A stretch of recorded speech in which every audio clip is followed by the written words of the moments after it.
பூஜை செய்வதற்கு திறந்து விடப்பட்டு அங்க இந்துக்களை முஸ்லிம்களை அடித்து திரண்டு கலவரம் உண்டு பண்ண வேண்டும் என்பதுதான் ஒரு நீதிமன்றத்துடைய நோக்கமா?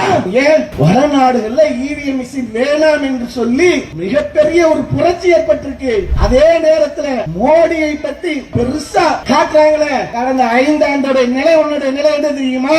2019 ஆந்திரா சட்டசபையில தோல்வி, ஜார்க்கண்ட் சட்டமன்ற தேர்தலில் தோல்வி, மகாராஷ்டிரா சட்டமன்றத்தில் தோல்வி, 2020 டெல்லி சட்டமன்றத்தில் தோல்வி, பீகார் சட்டமன்றத்தில் தோல்வி, 2021 தமிழ்நாட்டில் படு தோல்வி, கேரளாவில் தோல்வி, மேற்கு வங்கத்தில் தோல்வி, 2022 பஞ்சாப்ல தோல்வி, இமாச்சல பிரதேசத்தில் தோல்வி, 2023 கர்நாடகாவில தோல்வி, தெலுங்கானாவில தோல்வி, மிசோரம்ல தோல்வி. அப்படியே அடிசறுக்கி கொண்டு தோல்வியின் முகத்தில் சுருண்டு ஓடிக்கொண்டிருக்கிறார் இந்த மோடி. அதனால பத்தாது, இந்த மக்கள்கிட்ட பிளவுகளை ஏற்படுத்துவது பத்தாது. கேன்வாபியை இழுத்து விடு. உத்தரகண்ட்ல மதரசாக்கள் இடித்து உத்தரகண்ட்ல இன்னைக்கு மிகப்பெரிய ஒரு கலவரத்தை ஏற்படுத்தியிருக்கார்கள். அங்கு பாதிக்கப்பட்ட மக்கள், பள்ளிகள் இடிக்கப்படுது, மதரசாக்கள் இடிக்கப்படுது. கத்தி கதறி கூப்பாடு போட்டு எப்படியாவது தடுக்கலாம்னா புல்டோசரை வைத்து இடித்து தரமட்டமாக்கி கொண்டிருக்கிறான். அங்கே நம்முடைய மதரசாக்கள் மத வழிபாட்டு தலம் இடிக்கப்படுதேன்னு கத்தி கூப்பாடு போடுறாங்க. கண்டிக்கிறோம், அராஜகத்தை கண்டிக்கிறோம். நீதி வழங்கு, நீதி வழங்கு, நீதி வழங்கு, நீதி வழங்கு. சட்ட புத்தகத்தில் உள்ளபடி ராமர் கோவிலை இடித்தார் என்றால் பச்சை பொய் என்றாகியது, பச்சை பொய் என்றாகியது. இன்று அவுரங்கசீப் எடுத்தார் என்றால், இன்று அவுரங்கசீப் இடித்தார் என்றால், அது அத்தனையும் அவதூறு என்று, அத்துணையும் அவதூறு என்று வரலாற்று பாடம் சொல்கிறது, வரலாற்று பாடம் சொல்கிறது. வழிபாட்டு தலங்கள் பாதுகாப்பு சட்டம், வழிபாட்டு தலங்கள் பாதுகாப்பு சட்டம், வழிபாட்டு தலங்கள் பாதுகாப்பு சட்டம் கரையான் அரித்து கண்டலாய் போச்சு, கரையான் அரித்து கண்டலாய் போச்சு, கரையான் அரித்து கண்டலாய் போச்சு, கரையான் அரித்து கண்டலாய் போச்சு. உச்ச நீதிமன்றமே, உச்ச நீதிமன்றமே, உச்ச நீதிமன்றமே, உச்ச நீதிமன்றமே, உச்ச நீதிமன்றமே, உச்ச நீதிமன்றமே, உச்ச நீதிமன்றமே, உச்ச நீதிமன்றமே. கேட்கிறதா, கேட்கிறதா, கேட்கிறதா, கேட்கிறதா, கேட்கிறதா, கேட்கிறதா, கேட்கிறதா. இந்தத்தை வைத்து பிரித்திடவே, வைத்து பிரித்திடவே மதிகட்ட கூட்டத்தின் சூழ்ச்சி இது, கூட்டத்தின் சூழ்ச்சி இது, மதிகட்ட கூட்டத்தின் சூழ்ச்சி இது, மதிகட்ட கூட்டத்தின் சூழ்ச்சி இது. அஸ்ஸலாமு அலைக்கும் வரஹ்மத்துல்லாஹி வபரகாத்துஹு. அல்லாஹ்வின் அருளால் நாம் எதிர்பார்த்ததை விட மக்கள் சாறை சாறையாக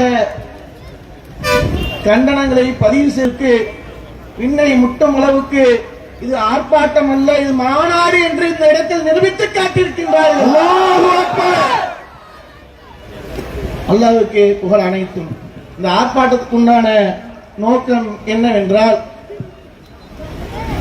இந்தியாவில் இந்த பாசிச சித்தாந்தமுடைய பாஜகவினர் இஸ்லாமியரை சீண்டி இந்து கிறிஸ்தவ முஸ்லிம் மக்களுடைய ஒற்றுமையை பிளவுபடுத்தி ஆட்சியை பிடிக்க வேண்டும் என்று கலவரம் செய்வதற்கு கங்கணம் கட்டி கொண்டிருந்த ஒரு காலமும் உண்டு.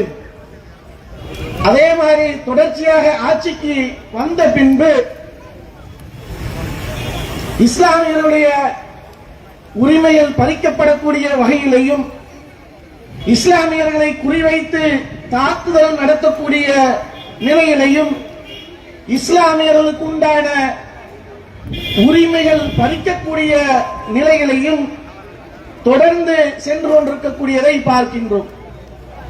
அதை தொடர்ச்சியாகத்தான் தற்போது உத்தரப்பிரதேச மாநிலம் வாரணாசியில் இருக்கக்கூடிய கியான்வாபி பள்ளியை அபகரிக்கிறதுக்கு மிகப்பெரிய ஒரு சதி திட்டத்தை தீட்டி முதல் கட்டமாக நீதிமன்றத்துடைய ஒரு சேவையினால் வெற்றி கண்டிருக்கின்றார்கள். தொடர்ச்சியாக எப்படி ஒரு பள்ளியை அபகரிக்க வேண்டும் என்றால், ஒரு மத வழிபாட்டு தலத்தை அபகரிக்க வேண்டும் என்றால், இந்த பாசிச சித்தாந்தம் உடையவர்கள் எதை எந்த நோக்கத்தோடு செய்வார்கள் என்றால், பாபர் பள்ளியை இடிப்பதற்கு கரசேவையின் மூலமாக அங்கே சென்று அந்த பாபர் பள்ளியை இடித்து தரமட்டமாக்கினார்கள். அதைத் தொடர்ந்துதான் இப்போது இந்த கேன்வாபி பள்ளி, இந்த கேன்வாபி பள்ளிக்கு உண்டான காரணத்தை என்ன சொல்கின்றார்கள் என்றால், இது காசி விஸ்வநாதர் கோயில் இருந்த இடம், முஸ்லிம்கள் இடித்து பள்ளி கட்டிவிட்டார்கள், ஆகையால் இந்த பள்ளியை எங்களுக்கு கொடுக்க வேண்டும். வழக்கு போடுறாங்க. என்ன வழக்கு? நாட்டில் இருக்கக்கூடிய சட்டம் ஒருத்தனுடைய இடம் அவனுக்கு பதிவு செய்வதாக இருந்தாலும் சரி, அது சந்தேகத்துக்குரியதாக இருந்தால், அதை ஆய்வு செய்வதாக இருந்தாலும் பத்திரத்தை பார்ப்பாங்க, அவருடைய பட்டாவை பார்ப்பார்கள், அதில் இருக்கக்கூடிய சிட்டாவை பார்ப்பார்கள், என்னென்ன ஆவணங்கள் எல்லாம் இருக்கின்றதோ அந்த ஆவணங்களை எடுத்துட்டு வாங்க, அந்த ஆவணத்தை சரி செய்து இது யாருக்கு உரியது, இது எப்படி வந்தது, இது எப்படிப்பட்ட நிலையில் இவர்கள் இடத்தை வைத்திருக்கிறார்கள் என்பதை ஆய்வு செய்வாங்க. இதான முறை. ஒரு அரசாங்கம் செய்யக்கூடிய முறை, ஒரு நீதிமன்றம் பார்க்கக்கூடிய பார்வை, இந்த ஆவணங்கள் மூலமாக ஆய்வு செய்வார்கள். இதுதான் நாட்டிலே நடைமுறையில் இருக்கக்கூடிய ஒன்று. ஆனால் இஸ்லாமியர்கள், இஸ்லாமியுடைய மத வழிபாடுகள், இஸ்லாமிய பள்ளிவாசல்கள் என்று வந்துவிட்டால் உடனே தோண்டி பார்க்கணும், அகழ்வாராய்ச்சி செய்து பார்க்கணும், இப்படின்ட்டு ஒருத்தர் வழக்க போட வரான். இந்த வழக்கை போடுவதற்கு ஒன்று வேலை நடக்குது. அந்த வழக்கை தொடர்ந்து அங்க கேன்வாபி பள்ளி நிர்வாகம் அதை தடை செய்வதற்கு உச்ச நீதிமன்றத்தை நாடி முதல் கட்டமாக அகழ்வாராய்ச்சி செய்வதற்கு வழங்கிய மாவட்ட நீதிமன்றம் வழங்கிய உத்தரவை தடை செய்கின்றேன் என்று உச்ச நீதிமன்றம் தடை செய்தது. ஒரு நியாயமான பார்வை. அதை தடை செய்துவிட்டு அடுத்ததாக திரும்ப ஒரு வழக்கு. என்ன? 5 பெண்கள் சேர்ந்து நாங்க அங்க தீபத்தை ஏத்தணும், பள்ளிவாசல் ஏண்டா தீபத்தை ஏத்துற, உனக்கு கோயிலா இல்ல, தீபத்தை ஏற்றுவதற்கு ஆயிரக்கணக்கான கோயில்கள் இருக்கு, உன்னை கோயில்கள் உள்ள விட மாட்டேன் என்று மறுத்துக் கொண்டிருக்கிறான். இதுல வெட்கமில்லாம பள்ளிவாசல்ல வந்து தீபத்தை ஏற்றுவேன் என்று ஒரு வழக்கை போடுவதற்கு 5 பெண்களை ஆண்மையற்றவர்கள் பெண்கள் மூலமாக வராங்க. அடுத்து என்ன? அடுத்து ஒரு 3 நபர்களை கொண்டு அடுத்து ஒரு வழக்கு தொடுக்கிறான். என்ன வழக்கு? அந்த ஒசுகானாவில் அது லிங்கம் சிவலிங்கம், எங்க சிவனுக்கு சொந்தமானது, சிவலிங்கம் அங்கே அவதரித்து விட்டார்.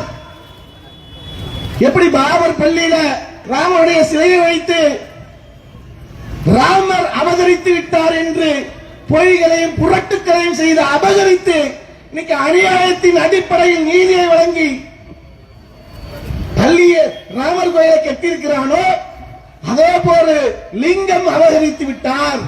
அந்த மாதிரி லிங்கம்ன்றான். ரோட்ல போனா ரோட்டுக்கு நடுவுல பாருங்களேன், பார்க்கில் பாருங்க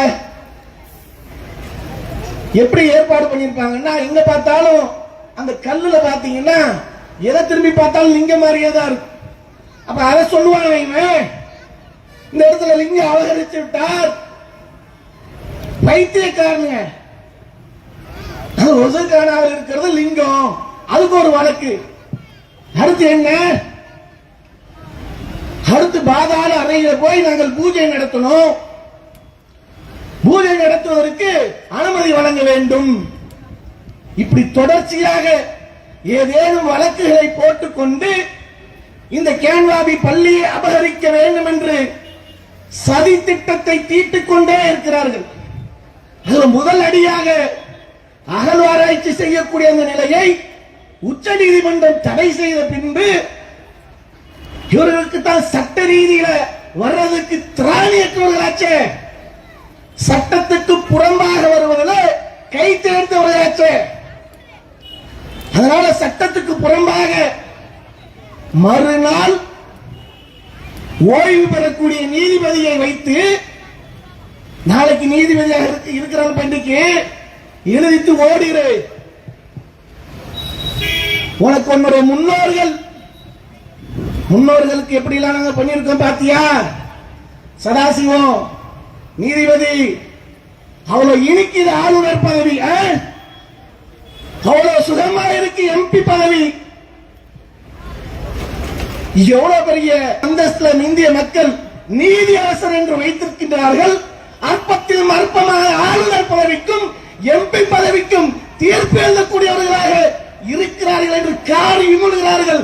இந்த சமூக ஊடகங்கள்ல கேவலமாக பேசுகின்றார்கள்.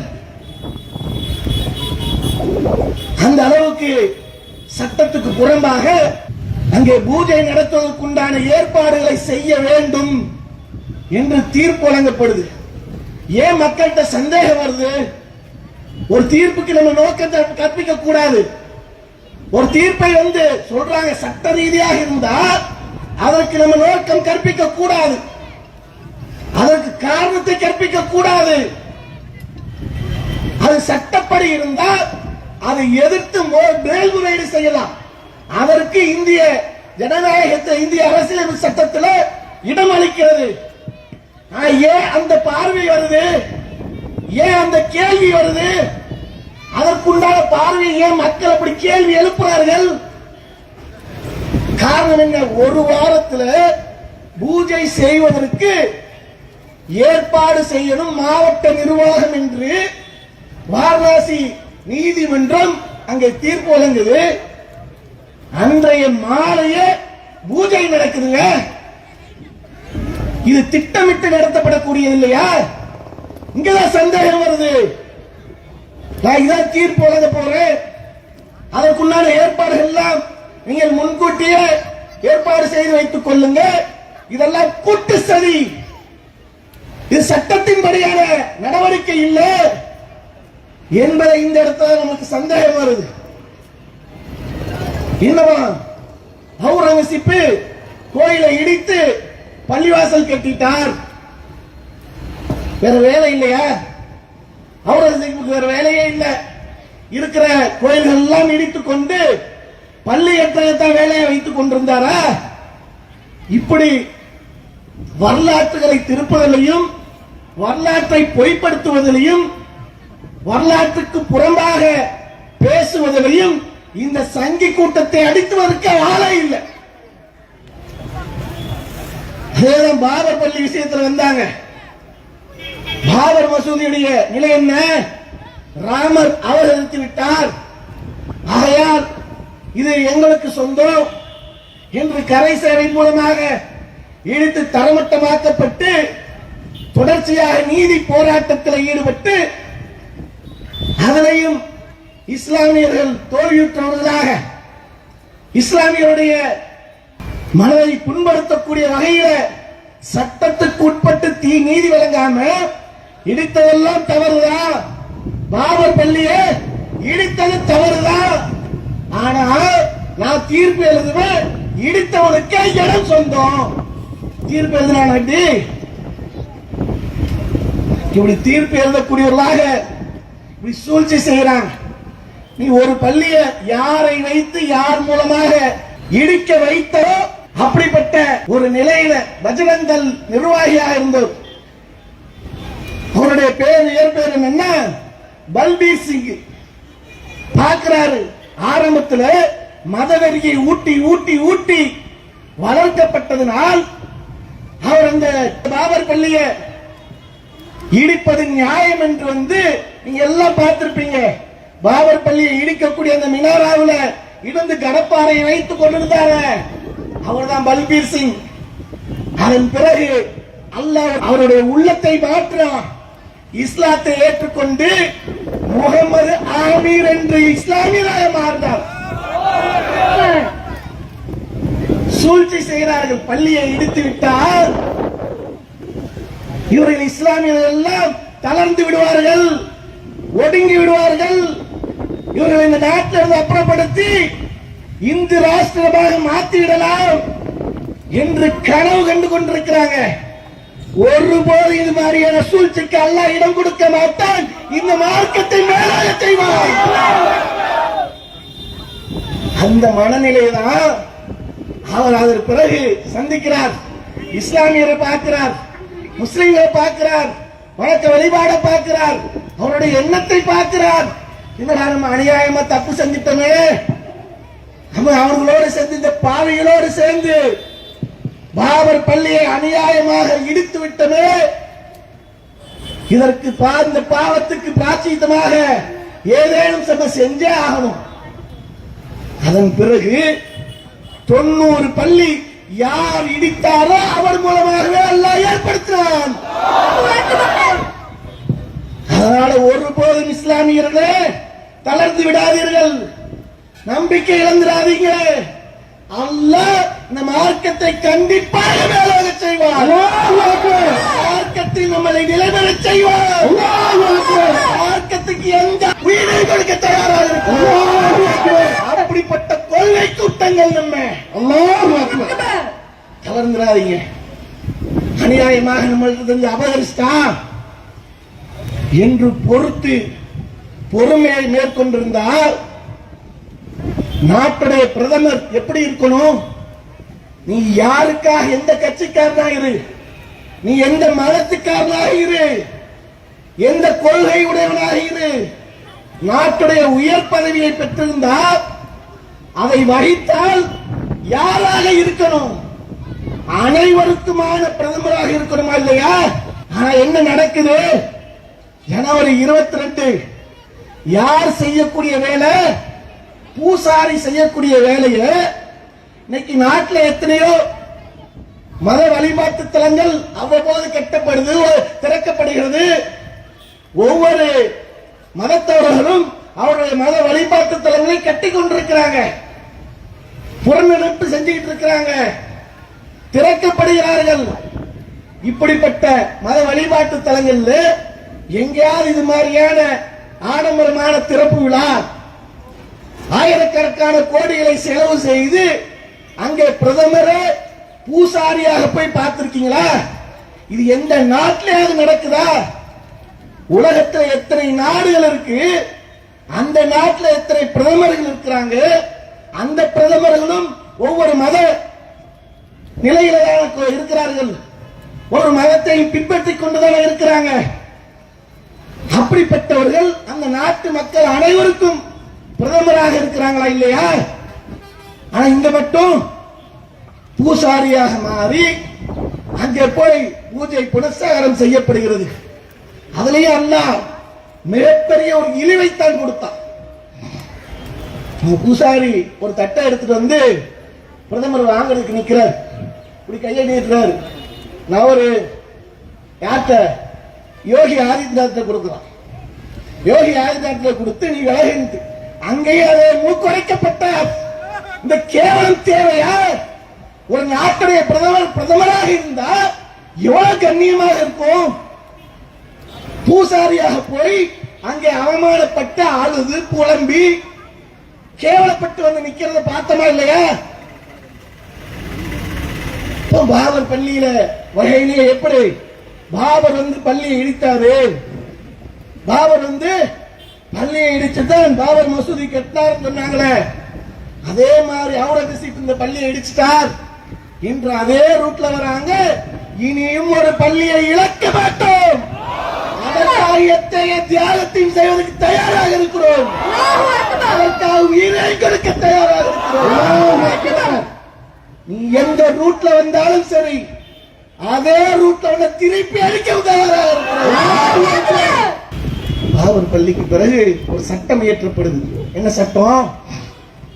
1991 மத வழிபாட்டு தலங்கள் பாதுகாப்பு சட்டம். இந்த சட்டம் இருக்கா இல்லையா? பாராளுமன்றத்தில் ஒரு சட்டம் இயற்றப்பட்டா அந்த சட்டம் அரசியலமைப்புக்கு உட்பட்ட ஒன்றாக ஆகுதா இல்லையா?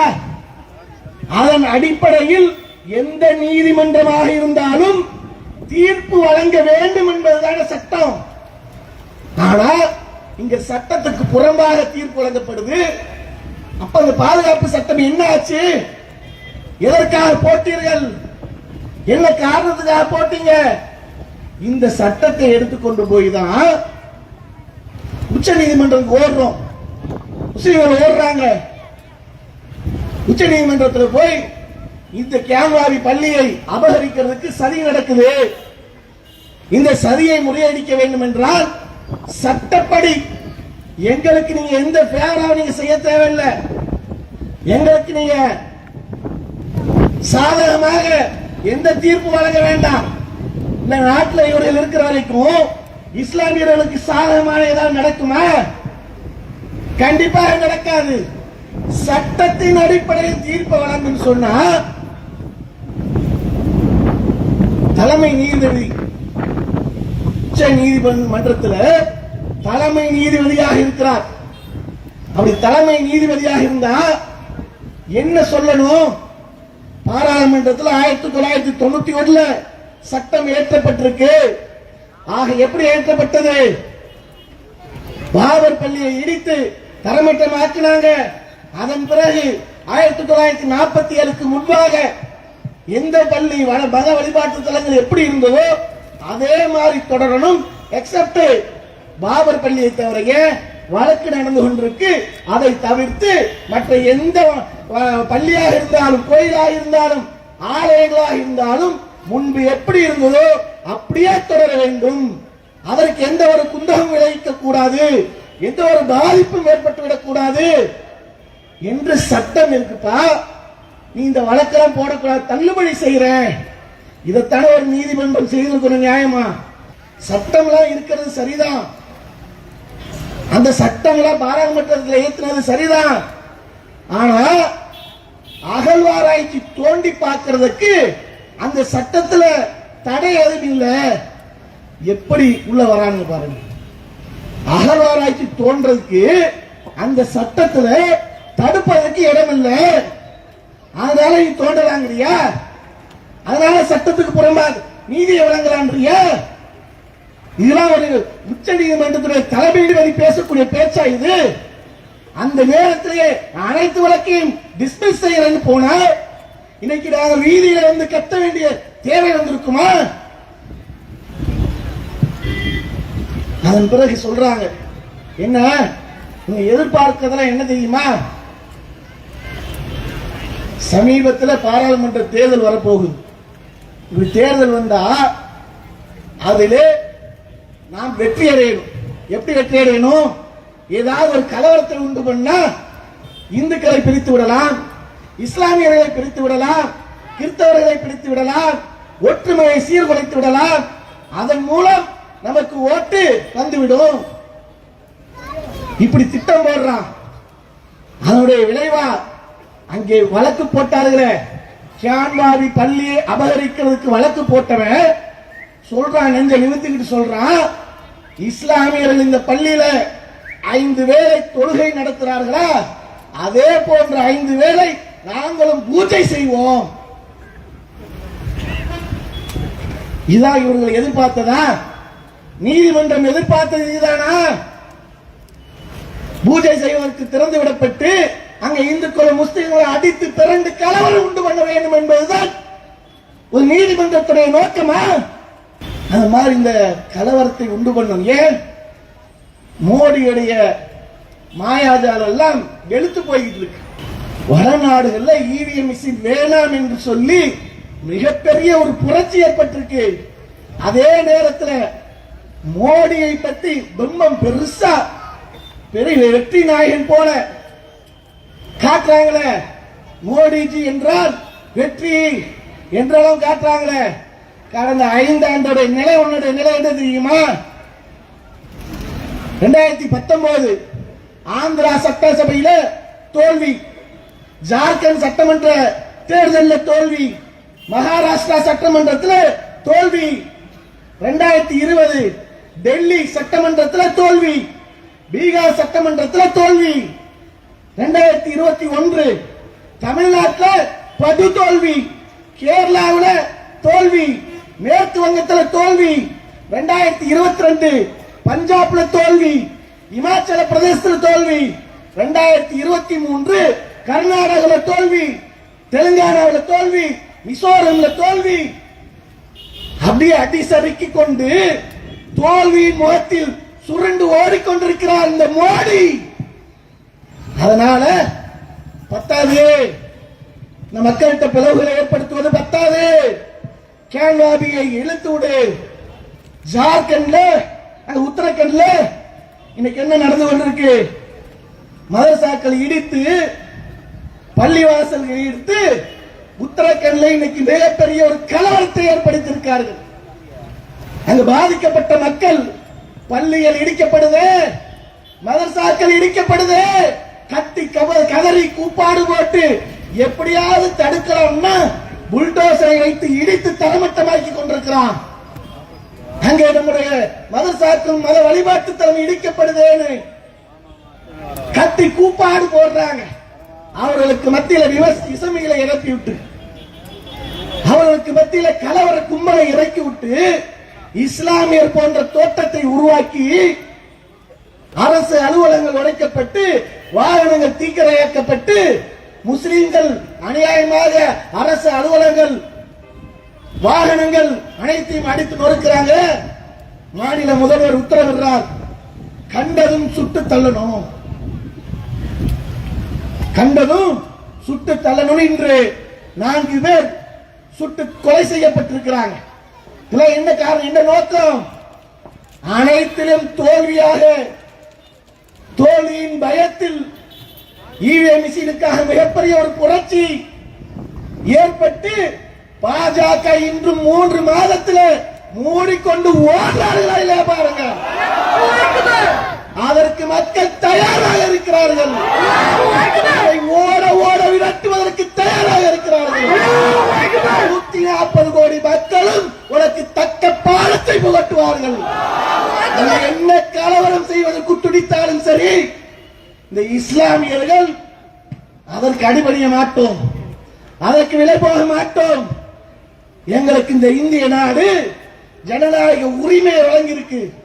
இந்த இந்திய நாடு அதற்குண்டான சட்டத்தை வகுத்து கொடுத்திருக்கு. ஏன் இந்த இடத்துல எங்களுக்கு இந்த ரோட்டை மறிக்க முடியாதா? அத்துமீற தெரியாதா எங்களுக்கு? அது எங்களுடைய நோக்கமும் இல்லை, எங்களுடைய மார்க்கம் கட்டுத்தரவும் இல்லை. ஏன் எங்களுடைய தூதர் சொல்லியிருக்கிறார், பாதையில ஒரு பாதையில நடக்கக்கூடிய நபருக்கு இடையூறாக ஏதாவது ஒரு பொருள், கல்லோ முள்ளோ எது கிடந்தாலும் அதை அகற்றி அவருடைய நலத்தை காக்க வேண்டும் என்று எங்களுடைய தூதர் எங்களுக்கு போதித்திருக்கிறார். அதன் அடிப்படையில தான் ஓரமா வாங்க, மக்களுக்கு இடையூறு செய்யாதீங்க, ஓரமா வாங்க, வாகனங்கள் எல்லாம் செல்லட்டும் என்று மாவட்ட நிர்வாகிகள் ஒருங்கிணைப்பு செய்து இந்த போராட்டம் நடந்துட்டு இருக்கு. இந்த போராட்டத்தை முற்றுகையாக நடத்துவதற்கு ஒரு நிமிடம் ஆகாது. காவல்துறையிட்ட போய் அனுமதியை கேட்கிறோம். அனுமதியை கேட்டா அமைதி பேரணி நடத்துறோம், எங்களுக்கு அனுமதி கொடுங்க அப்படின்னு சொன்னா அனுமதி எல்லாம் கொடுக்க முடியாது. நீங்க கண்டன ஆர்ப்பாட்டமா நடத்துங்க, நீங்க கண்டன ஆர்ப்பாட்டம் நடத்த சொன்னீங்க, கண்ணுக்கு எந்த தூரத்தில் ஆளே தெரியாத அளவுக்கு மாடல் மாத்தி காட்டிட்டாங்க. இது எந்த மாடல் உங்களை ஏற்றி கொண்டிருக்கு? அனுமதி கொடுக்க மாட்டேன்னா எதற்கு அனுமதி கொடுப்பீங்க? யாருக்கு அனுமதி கொடுப்பீங்க? யார் கேட்டால் கொடுப்பீங்க? பாத யாத்திரைக்கு கொடுப்பீங்களா? அந்த பாத யாத்திரை நடத்துவதால் மக்கள் பாதிக்கப்பட்டாலும் நாங்க கொடுப்போம், ஆனா உங்களுக்கு கொடுக்க மாட்டோம். அவர் ரோட்ல அநியாயம் பண்ணாலும், மக்களுக்கு இடையூறு பண்ணாலும் அவனுக்கு கொடுப்போம், உங்களுக்கு கொடுக்க மாட்டோம்ன்றீங்களா? எந்த சட்டத்தின் அடிப்படையில் சொல்றீங்க? அவனுக்கு ஒரு நியாயம், இஸ்லாமியர்களுக்கு நியாயமா? அவர்களுக்கு பந்தோபஸ்து ஆயிரக்கணக்கான போலீஸ் இறக்கி விட்டு மக்களுக்கு இடையூறு செய்யும் வகையில இதே ராமநாதபுரம் அவர்களுக்கு கொடுப்பீங்க. எங்களுடைய ஆனந்தத்தை கொட்டுவதற்காக, எங்களுடைய வேதனையை கொட்டுவதற்காக ஜனநாயகத்தை நம்பி இருக்கக்கூடிய மக்களிடத்தில் அநியாயத்தை எடுத்து சொல்ல வேண்டும், பதாகைகளை ஏந்தி கொண்டு மக்கள் மன்றத்தில் நாங்கள் வைக்க வேண்டும் என்பதற்காக ஒரு அமைதி பேரணி கேட்ட கொடுக்க மாட்டோம் சொன்னா நீங்க யாருக்கும் கொடுக்கறீங்க இந்த கேள்வி வராது. இது எந்த மாடல் இருக்குது? திராவிட மாடல் இருக்குதா இல்ல புல்டோசர் மாடல் உங்களை ஏக்குதா? இது சரியான போக்கு அல்ல. நியாயமாக யாராக இருந்தால் நடக்கணும், சட்டத்தின் அடிப்படையில் நடக்கணும். இதுதான் எங்களுடைய கோரிக்கையாக இருக்கு. இந்த சமுதாயம் ஒன்றை புரிந்து கொள்ளணும்.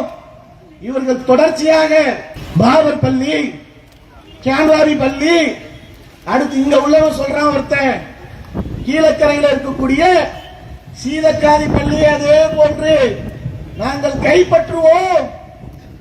வந்து பாரா கீழக்கரைக்கு நீ எந்த ரூட்ல அந்த ரூட்ல அடிப்பண்டா உயிருக்கு பயந்த குற்றங்களா இது. ஆண்மகளாக இருந்தால் இதே கீழக்கரைக்கு சீதக்காதி பள்ளியை அபகரிக்க வந்து பார்த்து பாடுறா. சங்கி கூட்டம் எல்லாம் கதறி ஓட விடுவோம்.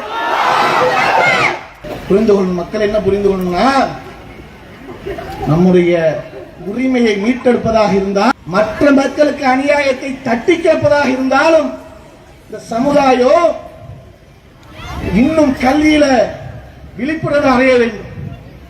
நம்முடைய சமுதாயம் இந்த இந்திய சுதந்திரத்துக்காக எவ்வளவோ இழந்திருக்கோம். உயிரை இழந்திருக்கோம், பொருளாதாரத்தை இழந்திருக்கோம், குடும்பத்தை இழந்திருக்கோம், கல்வியும் இழந்து கிட்டத்தட்ட 60-70 ஆண்டுகள் பின்னோக்கி சென்றுட்டோம். இப்போது நம்முடைய சமுதாய மக்கள், இந்த தலைமுறை மக்கள் படிக்க ஆரம்பிச்சிட்டாங்க. பல டாக்டர்கள் உருவாகி இருக்கார்கள், பல என்ஜினியர்கள் உருவாகி இருக்கிறார்கள், பல வக்கீல்கள் உருவாகி இருக்கார்கள், பல பட்டதாரிகள் உருவாகி இருக்கார்கள். இதையெல்லாம் பார்த்து பதறி போய்தான் ஹிஜாபை தடை செய், அவனை கல்லூரிக்கு அந்த பெண்களை வரக்கூடாது, இவனுடைய பள்ளிக்கூடத்துக்கு வரக்கூடாது. இந்த சமுதாயம் படிக்கிறதுக்கே இவனுக்கு இவ்வளவு பயம் என்றால், எங்களுடைய பாட்டேன் சுதந்திரத்துல ஒன்ன மாதிரி எதையும் இழக்காமல் படித்திருந்தால், அதன் பிறகு வந்த சமுதாயம் படித்திருந்தால், அதன் பிறகு வந்த சமுதாயம் படித்திருந்தால், உன் கண்ணில விரல விட்டு ஆட்டி இந்த சங்கிகளுக்கு முளைத்த இந்த வாழையெல்லாம் ஒட்ட வெட்டி இருக்க மாட்டோம். அதுதான் என்னன்னா, சமுதாயத்தை இன்று கல்வியில மேம்பட்டு வராங்க. அதே நிலையில் உங்களுக்கு கஷ்டம் இருக்கலாம், உங்களுக்கு பொருளாதாரத்தில் தேவையில் இருக்கலாம், படிப்பைக்கு இருக்குது, பிள்ளைகளுக்கு பொருளாதாரம் இல்லை என்று நினைக்கலாம். அதையெல்லாம் பொருட்படுத்தாதீங்க. அரசு பள்ளியிலேயாவது, அரசு கல்விக்கூடங்களையாவது உங்களுடைய பிள்ளைகளை படிக்க வைங்க. படிக்க வைத்து ஒவ்வொருத்தரையும் பட்டதாரிகளாக ஆக்கி உயர் பதவிகளை அடைய வைத்து, அந்த பதவியின் மூலமாக நம்முடைய சமுதாயத்தை, அடுத்த சமுதாயம் இதே போன்று வீதிக்கு வந்து போராடாமல் உயர் பதவியில வைத்து நம்மளை கண்டால் அஞ்சக்கூடிய வகையிலையும், அடுத்த மக்களுக்கு நம் மார்க்கம் சொல்லிக் கொடுத்த அடிப்படையில் பிற நலம் நாடுவது இஸ்லாம் என்று சொன்ன அடிப்படையில் பாதுகாக்கக்கூடியவர்களாக, பக்குவப்பட்டவர்களாக இந்த சமுதாயத்தை உருவாக்க வேண்டும். அப்படி உருவாக்குறதுக்கு ஒவ்வொரு பெற்றோரும் நம்முடைய சமுதாயத்தோடும் கடமைப்பட்டிருக்கிறோம். அப்படி உருவாக்குனா தலித் சகோதரர்களை யாராவது சீட்ட முடியுதா? கருவறைக்குள்ள விடமாட்டான், ஒதுக்கி வைப்பான். ஆனா அவருக்கு ஏதாவது பாதிப்பு வருதா? ஏன் ஒவ்வொரு இடத்துலயும் இருக்கிறாங்க, பாராளுமன்றத்தில் இருக்கிறாங்க, சட்டசபையில இருக்கிறாங்க, ஐஏஎஸ்களாக இருக்கிறாங்க, ஐபிஎஸ்களாக இருக்கிறாங்க, அரசு அலுவலகங்கள் இருக்கிறாங்க. தொட முடியாது. அப்படி தொட முடியாத அளவுக்கு இந்த இஸ்லாமிய சமுதாயத்தையும் முன்னேற்ற வேண்டும். அப்படி முன்னேற்றுவது மூலமாகத்தான் அடுத்தடுத்த தலைமுறைகளை இப்படி வீதிக்கு இறங்கி போராடுவதற்கு உண்டான நிலையில் இல்லாமல் நம்ம கொண்டு செல்ல முடியும். அதே நேரத்தில் இந்த ஆர்ப்பாட்டத்தின் மூலமாக வைக்கக்கூடிய கோரிக்கை, நீங்கள் எப்படிப்பட்ட ஒன்றாக நீங்க சட்டத்துக்கு புறம்பாக வரீங்களோ அதையெல்லாம் தூக்கி போட்டு, அவர் இந்த வாரணாசி நீதிமன்றம் தீர்ப்பளித்தார்களே அதை உச்ச நீதிமன்றம் தடை செய்துவிட்டு அங்கே சுமூகமான ஒரு நல்ல நிலையை உருவாக்க வேண்டும்.